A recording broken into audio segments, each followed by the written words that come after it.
सत्य है ये, कड़वा तो होगा ही। नाउम्मीदी एक बहुत बुरी बीमारी है जो नाउम्मीद लोगों के साथ बैठने से होती है। जैसी संगत वैसी रंगत, इसलिए सकारात्मक लोगों के साथ रहिए। कुछ चीज़ें अकड़ की वजह से नहीं बल्कि आत्मसम्मान के लिए छोड़नी पड़ती हैं। आप रिश्ते बनाकर भी क्या कर लोगे जब सामने वाले का इरादा ही न हो। किसी से प्यार करो तो इतना करो कि जब भी उसे तकलीफ आए तो सबसे पहले उसे तुम्हारी याद आए। यदि मंजिल ना मिले तो रास्ते बदलो, क्योंकि वृक्ष अपनी पत्तियां बदलते हैं, जड़ें नहीं। संबंध बनाए रखने का एक आसान तरीका, हाथ पकड़ें, बात नहीं। जब कोई बार बार कील बनके चुभने लगे तो एक बार हथौड़ा बनकर ठोक देना एकमात्र उपाय रहता है।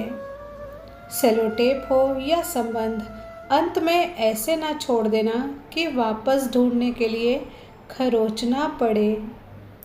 परखो तो कोई अपना नहीं, समझो तो कोई पराया नहीं। जो केवल अपना भला चाहता है वो दुर्योधन है, जो अपनों का भला चाहता है वो युधिष्ठिर है, और जो सबका भला चाहता है वो कृष्ण है। चेहरे की हंसी से अपने कष्टों को छुपाओ और बहुत कुछ बोलो पर अपने रहस्य ना बताओ। लगातार हो रही असफलताओं से निराश कभी नहीं होना चाहिए, क्योंकि कभी कभी गुच्छे की आखिरी चाबी ताला खोल देती है। एक वक्त के बाद हर कोई गैर हो जाता है। उम्र भर किसी को अपना समझना बस आपका वहम होता है। मदद करना सीखिए फ़ायदे के बगैर, मिलना जुलना सीखिए मतलब के बगैर, मुस्कुराना सीखिए सेल्फी के बगैर, ज़िंदगी जीना सीखिए दिखावे के बगैर। कुछ लोगों को छोड़ना इसलिए भी ज़रूरी होता है क्योंकि यदि आप उन्हें नहीं छोड़ेंगे तो वो आपको कहीं का नहीं छोड़ेंगे। गलत रास्ते, गलत लोग, गलत परिस्थितियाँ और गलत अनुभव ज़रूरी हैं। यही हमें सिखाते हैं कि हमारे लिए क्या सही है। ज़िंदगी के मायने दूसरों से मत सीखो। ज़िंदगी आपकी है, मायने भी आप तय करो। कटु सत्य, ननद कहती है मेरी सास बहुत बुरी थी इसलिए मैं उनसे अलग हो गई, लेकिन मेरी माँ बहुत अच्छी है, बस भाभी को सेवा करनी नहीं आती। पापा कभी डांटें तो सर झुका लेना, पर कभी उनको आंखें मत दिखाना। जिस बाप ने तुम्हें इतना बड़ा किया उनको जीने का तरीका मत सिखाना।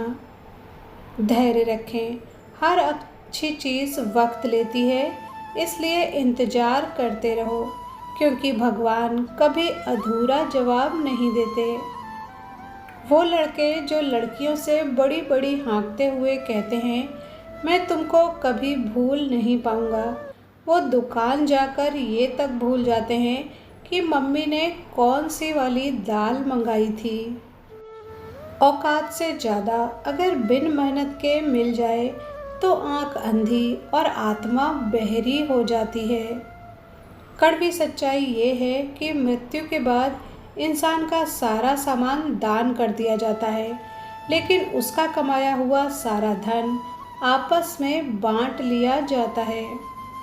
समझदारी इसी में है कि जब लोग तुमसे तमाशे की उम्मीद कर रहे हों तो चुप रहकर एक जोरदार तमाचा मार दें। तुम जितना ज़्यादा ईमानदार, सच्चे और सरल हो जाओगे उतने ज़्यादा ठगे जाओगे, उतने ज़्यादा धोखे खाओगे। जिनका वक्त खराब है उनका साथ ज़रूर दो, लेकिन जिनकी नीयत खराब है उनसे दूर रहना ही बेहतर है। ताश का जोकर और अपनों की ठोकर अक्सर पूरी बाजी ही घुमा देती है। ये कलयुग है साहब, यहाँ कसम खाने वाला नहीं बल्कि शराब पीने वाला ज़्यादा सच बोलता है। वीडियो पर यहाँ तक बने रहने के लिए धन्यवाद।